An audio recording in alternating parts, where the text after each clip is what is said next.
Olá, seja bem-vindo. Uma em cada 4 mulheres tem sintomas depressivos após terem um bebê. Os dados são de uma pesquisa feita pela Fundação Oswaldo Cruz. Dando sequência à nossa série de entrevistas, o assunto de hoje é depressão pós-parto. Eu converso com a psicóloga Júlia Gindel. Ela é especialista em saúde da mulher e faz pesquisa de mestrado em gestação e puerpério de mulheres negras. Ela fala conosco de Londrina. Tudo bem, Júlia? Tudo, e você? Eu estou bem, obrigado. Júlia, o que caracteriza a depressão pós-parto? Ela se caracteriza por uma tristeza, uma apatia, às vezes uma dificuldade de vinculação com o bebê. Mas é importante explicar que existem 3 tipos de depressão pós-parto, né, que se constituem de maneiras diferentes. A primeira seria o baby blues, que é aquela depressão mais precoce, e costuma surgir logo depois do parto e durar de 1 até 2 semanas. E aí a mulher ela fica mais chorosa, hiperemotiva. Essa depressão, ela marca o luto pela separação com o bebê, né? Até aquele momento eles eram um só e agora o bebê existe externamente a ela. Se esse baby blues ele perdura por mais de 2 semanas, a gente já começa a desconfiar de uma depressão pós-parto constituída mesmo. Que aí vem a irritabilidade, dificuldade de vinculação, um sofrimento muito grande, até mesmo uma resistência para assumir e aceitar esses sentimentos por conta da culpabilização. E a gente tem também a psicose puerperal, que aí já é ainda um pouco mais grave do que a depressão pós-parto, que soma todos esses sintomas com sinais de delírio, alucinação, pode ter ideação suicida, pode ter até mesmo desejo de assassinar o bebê, algumas coisas nesse sentido. Você falou aí de 3 tipos, diferentes de depressão. Ela se manifesta logo após o nascimento do bebê? O baby blues, ele normalmente se manifesta imediatamente após o parto, ou às vezes ele não aparece naquele primeiro momento em que a mulher ainda está no hospital, né? Porque é o momento em que ela está recebendo ajuda das enfermeiras, que ela está sendo assistida. Mas aí no momento que ela chega em casa e se dá conta dessa nova condição, que é a condição de mãe, e de ter que assumir essas responsabilidades de cuidado com o bebê, surge esse medo tremendo de não dar conta, o medo de falhar, e aí ela pode começar então ali uns 3 dias depois, enfim, do nascimento do bebê. A depressão pós-parto propriamente, ela pode começar até 1 ano depois do nascimento do bebê, mas a gente caracteriza que a partir aí de uns 8 meses de idade do bebê já é uma depressão pós-parto tardia, mas pode acontecer também. Quem costuma perceber primeiro que a mãe está com depressão pós-parto? A família, o companheiro, o médico, as enfermeiras? Existe uma culpabilização muito grande da mulher quando ela está vivendo a depressão pós-parto. Eu já atendi muitas mulheres que vinham com um discurso de: nossa, eu não sei o que está acontecendo, meu filho é perfeito, minha família está bem, eu não sei porque eu me sinto assim. Ela se sente tão culpada que ela mesma pode negar esses sintomas, ela pode negar o que ela está sentindo. Então ela prefere nem se dar conta, né, nem perceber. É comum que as primeiras pessoas a perceber sejam a família, sejam as pessoas mais próximas, e aí alertem a essa mulher. É importante também ressaltar que a família não culpabilize essa mulher, que talvez já está se culpando, né? De falar, nossa, mas ela é uma péssima mãe, negligente, não fica com o bebê, não tem carinho.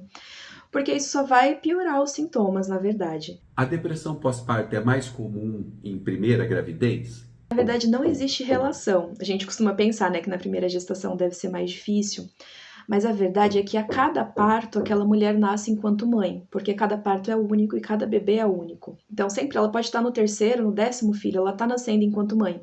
E pode ser que a partir daí ela desenvolva uma depressão pós-parto. O que acontece é que se essa mulher já teve depressão pós-parto em algum nascimento anterior, o risco dela ter novamente é maior. A sua pesquisa de mestrado é sobre gestação e puerpério de mulheres negras. Elas são mais suscetíveis à depressão pós-parto? A depressão pós-parto ela é influenciada por vários elementos externos, né? Então, ali, uma gestação indesejada, mas também violência obstétrica, falta de apoio da comunidade, que são fatores que são mais comuns em mulheres negras, né? Até mesmo negação de direito de acesso à saúde, e por isso já existem dados que dizem que sim, que é mais comum que mulheres negras tenham depressão pós-parto, e eu traço essa correlação com a violência e a negação de direitos para que seja desenvolvida uma depressão pós-parto nessa mulher negra. A depressão pós-parto, ela costuma ter um prazo para acabar? Mais ou menos a gente entende que ela pode durar aí entre 1 e 2 anos após o nascimento do bebê. Só que é muito comum, principalmente em casos que as mulheres não são tratadas, que a depressão continue e se torne uma depressão crônica, o que é bem problemático, porque a depressão pós-parto afeta diretamente a relação dessa mãe com a criança. E uma mãe que não consegue se vincular com a criança, às vezes não consegue fornecer afeto da maneira que a criança precisa, os cuidados emocionais que ela precisa, pode gerar danos para o desenvolvimento emocional, cognitivo e até neurológico dessa criança. Então, o quanto antes ela buscar ajuda e conseguir, de certa forma, elaborar essa vivência, é melhor para ela e também para a criança e para a família como um todo. Uma mulher que nunca teve depressão antes, ela pode ter a primeira logo após a chegada do bebê? Pode sim, pode ser que o parto seja o que desperte ali o primeiro episódio de depressão na vida dessa mulher. Mas é mais comum que mulheres que já tiveram depressão ou que já tiveram outro transtorno psiquiátrico vivenciem a depressão pós-parto. Inclusive, às vezes até mesmo algum familiar já teve, existe um traço aí, né, genético que passa.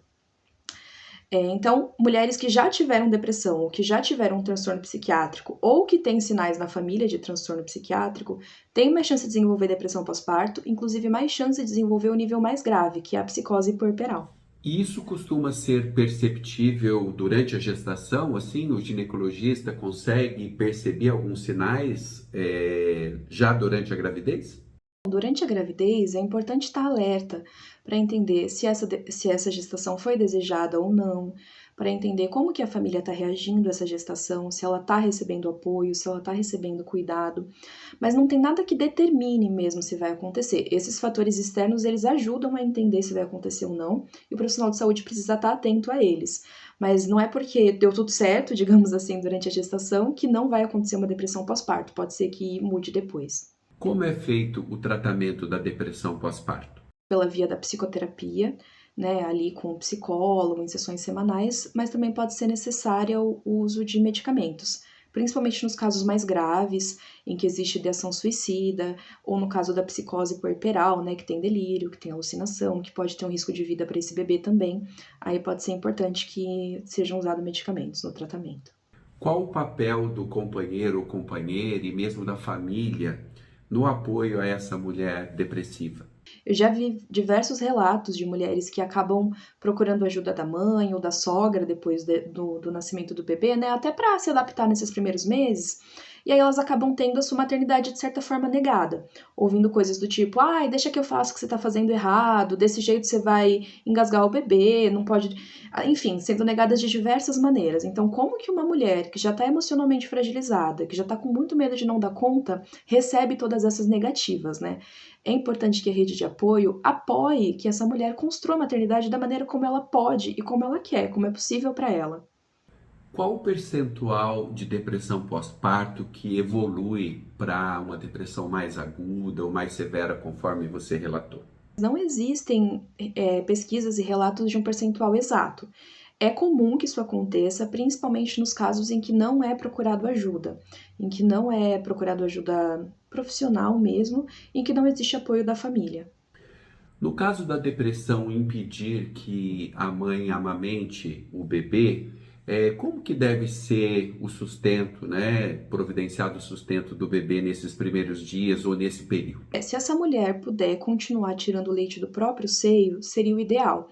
Porque quanto mais ela incentivar e estimular a produção de leite, ela vai continuar produzindo, porque o leite ele é produzido à medida que ele é necessário. Sempre que a criança está mamando, o corpo entende que o leite é necessário, então ele continua produzindo. Se a criança para de mamar e a mulher para de estimular a produção, o leite vai acabar secando. Então, mesmo que ela não consiga amamentar diretamente a criança, se ela puder tirar com a bombinha ou tirar com a mão mesmo o leite, seria bem interessante. Aí esse leite que ela tirou do próprio seio, ele pode ser dado para a criança de várias maneiras, mas a técnica mais interessante é a técnica do copinho. Vocês podem dar uma pesquisada no YouTube, mas é bem fofinho. Você coloca o leite num copinho pequenininho e é posicionado no bebê para que ele mesmo consiga puxar com a língua esse copinho. Se você dá direto na mamadeira ou até mesmo introduz logo a chupeta, pode acontecer a confusão de bicos. Então, se num futuro momento essa mulher quiser voltar a amamentar, pode ser que o bebê não consiga mais pegar o seio da própria mãe. Aí, caso a mulher não consiga mesmo, ou não tenha produção de leite, ou não tenha o desejo de amamentar por essa via, né, pela via do leite materno, ela pode introduzir o uso da fórmula. Só que a fórmula, ela não é tão fácil de ser digerida pelo corpo do bebê. O leite materno ele é feito especificamente para aquele bebê, então ele tem mais nutrientes, ele é digerido muito mais fácil. Quando a gente começa a dar a fórmula, é comum que o bebê fique ressecado, e às vezes ele tem diarreia, às vezes ele tem mais cólica. Então é importante que tenha acompanhamento de uma pediatra e de uma nutricionista nesse momento também. Existem grupos de apoio às mulheres que sofrem de depressão pós-parto, sem ser a família? Já existem vários grupos de apoio, eu mesma, enquanto psicóloga clínica, atendo mulheres que estão com depressão pós-parto e tenho grupos de apoio a mulheres puérperas também, para acompanhar essa vivência, para dar algumas orientações. Mas eu acho que o mais interessante, até para as mulheres que não têm condições de buscar um serviço privado, é o próprio SUS. Aqui em Londrina, nas UBSs, a gente tem grupos de puericultura, onde a mulher e o bebê eles são acompanhados a cada 2 meses pelos profissionais de saúde, né, pelo enfermeiro, pelo psicólogo, pelo nutricionista daquela UBS, para entender como que está essa adaptação, se a mulher está conseguindo, né, se ela está dando conta ou não está, se o bebê está crescendo direitinho. Nesse momento, é importante entender que a puericultura não é só sobre a criança, é sobre a mãe também. Se você tiver dúvidas, se você estiver sentindo alguma dessas coisas que a gente narrou aqui, você pode e deve procurar esse serviço na sua cidade. Só para a gente reforçar, quando é necessário, então, o convite, né, a participação de um psiquiatra e o uso de medicamentos? O uso de medicamento é uma coisa bem delicada quando a gente fala principalmente de uma mulher que está amamentando, porque tem muitos medicamentos, principalmente medicamentos psiquiátricos, que eles podem sim contaminar o leite e impedir que essa mulher progrida na amamentação, mas não são todos, não é impossível que ela seja que ela faça uso de medicamentos, né? Eu entendo que é necessário nos sintomas mais graves, principalmente se tem uma situação de psicose aí, se ela está tendo ideação suicida, se ela tem algum sintoma de agressividade para com o bebê, aí pode ser necessário, mas é bem interessante que esse acompanhamento medicamentoso, que é feito preferencialmente pelo médico psiquiatra, seja acompanhado também por um psicólogo, por um psicoterapeuta, que as duas coisas andem juntas, porque isso proporciona um acompanhamento muito melhor e uma chance de cura muito maior. A depressão pós-parto tem levado a desfechos trágicos tanto para a mãe quanto para o bebê? Sim, existem muitos desfechos trágicos, né? A gente vê histórias por aí da mãe que assassinou o bebê, ou da mãe que se matou mesmo. Mas eu entendo que existe um outro desfecho trágico que às vezes não é tão falado, que é o desfecho trágico para o desenvolvimento dessa criança. Como que é crescer com uma relação rompida com a mãe? Como que é crescer com um desenvolvimento emocional ali que teve prejuízos, com um desenvolvimento cognitivo e neurológico que teve prejuízos? Então, tem sim o trágico que é mais conhecido e que é mais falado, mas tem aquele que é invisibilizado também. Que dicas você dá para quem está ao redor, né, perceber e ajudar essa mãe que está em depressão pós-parto? É você olhar para essa mãe, é você ouvir essa mulher. Depois que o bebê nasce, o foco ele acaba se tornando totalmente no bebê, né? A gente se preocupa com o bebê, quer saber se ele tá comendo, se ele tá dormindo, se ele tá crescendo, e essa mãe acaba sendo silenciada.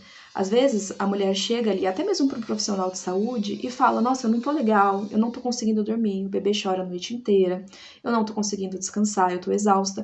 E aí a pessoa responde: Ah, mas é assim mesmo, no começo é difícil, você vai se adaptar, e acaba ignorando o relato que aquela mulher tá trazendo, que às vezes é a única maneira que ela encontrou de manifestar os sintomas dela de depressão pós-parto. Então, ouça essa mulher e ajude da maneira como for possível. Júlia, obrigado pela entrevista. Imagina, eu que agradeço. E a você, obrigado pela atenção e até o próximo vídeo.